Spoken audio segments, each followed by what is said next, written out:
President Trump and China's leader Xi Jinping joined a call to finalize a TikTok deal. Joining us now to discuss this is Casey Fleming, Chairman and CEO of Black Ops Partners Corporation. And we have Morris Tan, former U.S. Ambassador at Large for the Office of Global Criminal Justice and former Dean of Liberty University School of Law. So first of all, good afternoon to you, both. Casey, can I start with you? Can we get your reactions to this potential deal here? The TikTok deal, with all of my experience, it says it's a no deal. You have to understand who the Chinese Communist Party is, what their laws are from years ago, saying that all data, intellectual property must be turned over to the Chinese Communist Party for national security reasons. Therefore, that extends to all their apps, all their technology outside of the Chinese borders.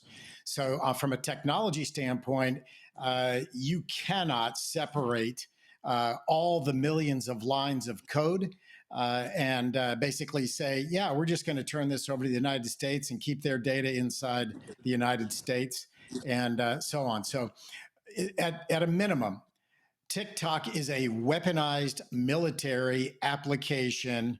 It's a Trojan horse in the hands of all of our children. What that means is it's for espionage and it's for cognitive warfare. That will never change. And there's an old saying, if the Chinese Communist Party, Xi Jinping's mouth is moving, they're telling a lie. We've been played by these guys for way too long. There you go. Okay, Ambassador Tan, can I get your reactions as well? Casey has made some great points. How can we be certain that servers in China won't still have backdoor access to American user data? No, I think there are cybersecurity risks. This is why in the first Trump administration, TikTok was outright banned, because there was concern that it could be used by the CCP to identify the exact coordinates, for example, of our soldiers in the US. And so there would have to be extensive cybersecurity measures that would have to be in place, because you have civil-military fusion in the Chinese Communist Party, where anything that's used, it's not like the US business governmental relationship. Anything in the civil realm, including businesses, can be used and can be weaponized by the Chinese Communist Party. That is their doctrine. That is their modus operandi.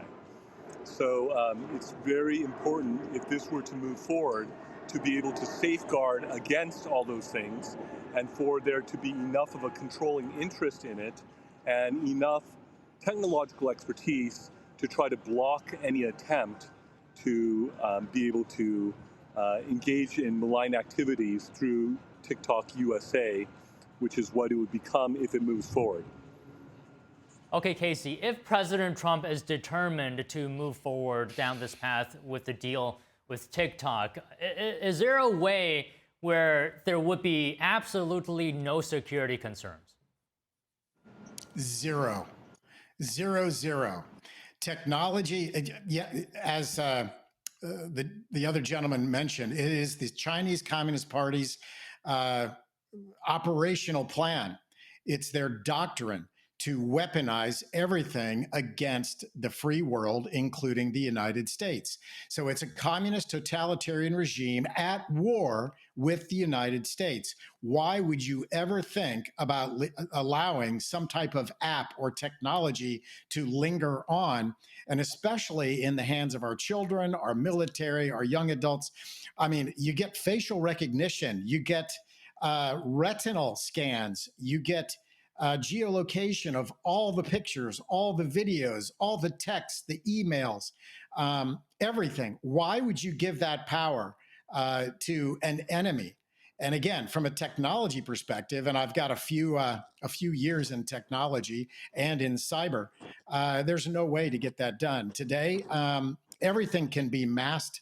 Everything can be redirected, and it's a no-go. So the only way around this is to create a new application in the United States, managed in the United States, and it doesn't leave any servers that are located in the United States. Back to you.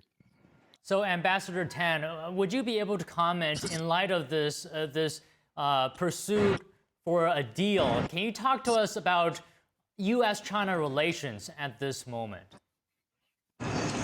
Well, there have not been extensive communications between Xi and Trump. I believe this was the second time there's been direct communications, and there have been 4 working group meetings at lower levels, is my understanding. They are talking about meeting at the APEC meeting in South Korea at the end of October and the beginning of November, meeting at that meeting for President Trump to go meet Chairman Xi in China, and then for Chairman Xi to come back to the U.S. To meet with President Trump at, quote, an appropriate time. And so this is in the midst of tariff tensions. This is in the midst of tensions in regards to drugs coming, especially fentanyl, which has killed many Americans. This is in the midst of tensions in Asia, whether it's over the possibility of an invasion of Taiwan or other Asian neighbors in the South China Sea. This is in the midst of a situation where China has been propping up North Korea and has been engaged in gray zone warfare, hybrid warfare against South Korea.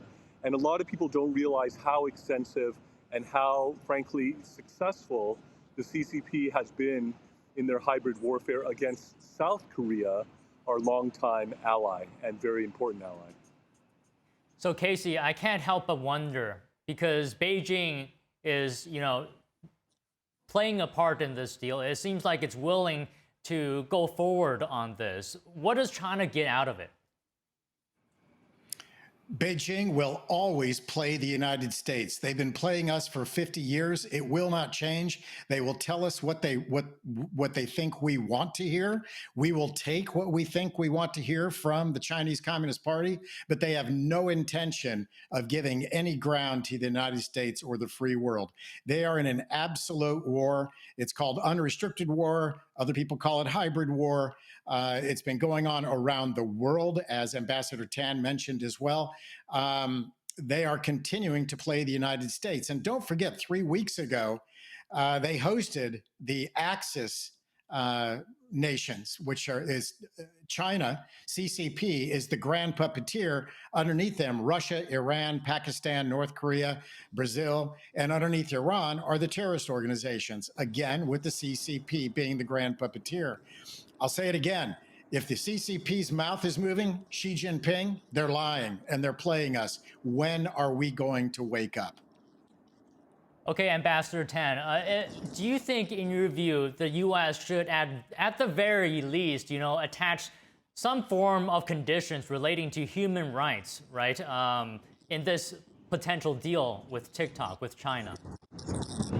I think human rights should be viewed as the most important difference between the United States of America and the CCP as well. So basically, in a war of whose values are better, whose moral standards and compass is better, whose respect for human rights is better, it's not even close, which is why when I served as Ambassador at Large for Global Criminal Justice, probably the most important thing we did was the mass atrocity determinations for crimes against humanity and genocide that the CCP has committed against Uyghurs and other Turkic minorities in Xinjiang province, but it's not limited to that one location or that one group.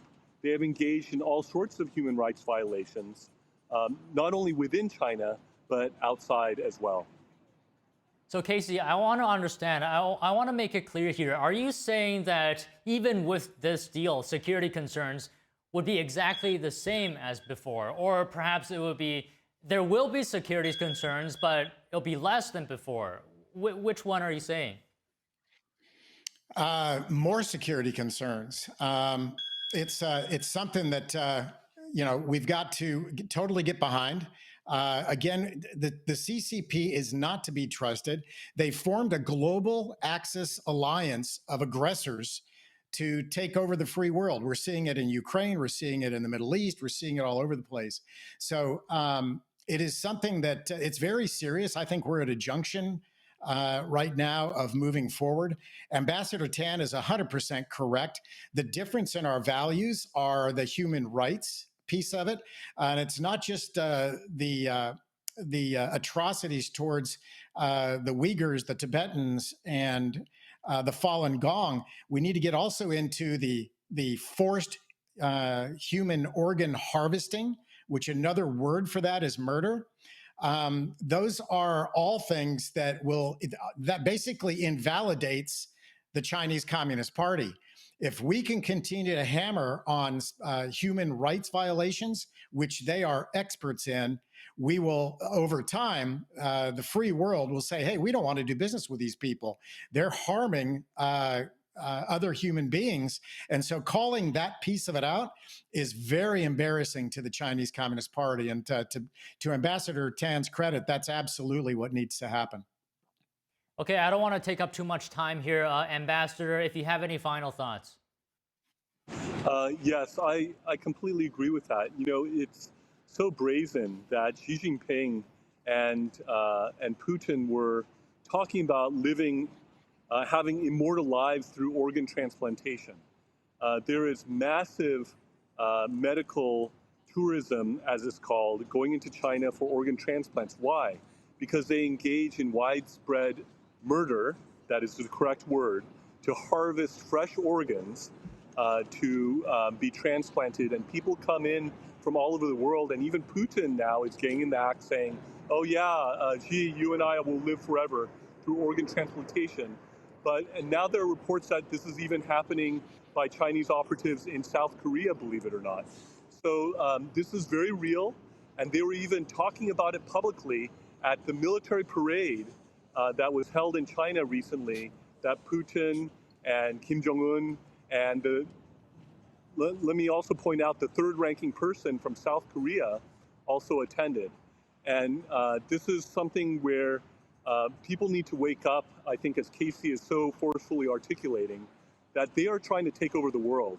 They are trying to eliminate the U.S. as the lone superpower in the world and to replace the U.S. along these lines. And they will use all means to increase their power, to decrease the U.S. power, and to elbow the U.S. out as the lone superpower. That is their public goal.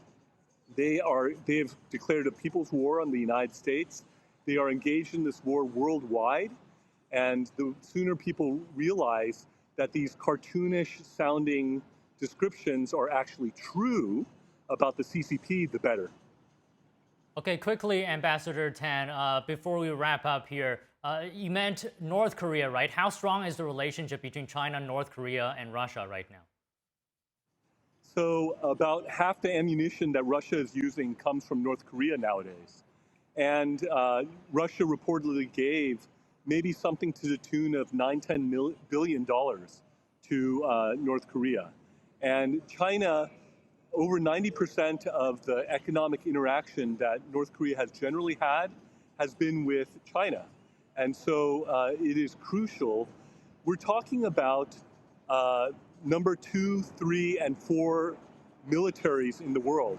The North Korean military being the number 4, and China and Russia being number 2 and number 3. US, of course, being number 1. And let me note that South Korea is number 5. So you have the 5 largest militaries in the world that are concentrated there in Northeast Asia, and those who are involved in Northeast Asia. And so what is going on, if we are not careful and if things do not go well, can actually become World War III. Wow. Well, we appreciate you, Ambassador Tan and Casey, for shedding a very important light on this issue. We appreciate your time today. Thank you very much. Thanks for having me. Thank you.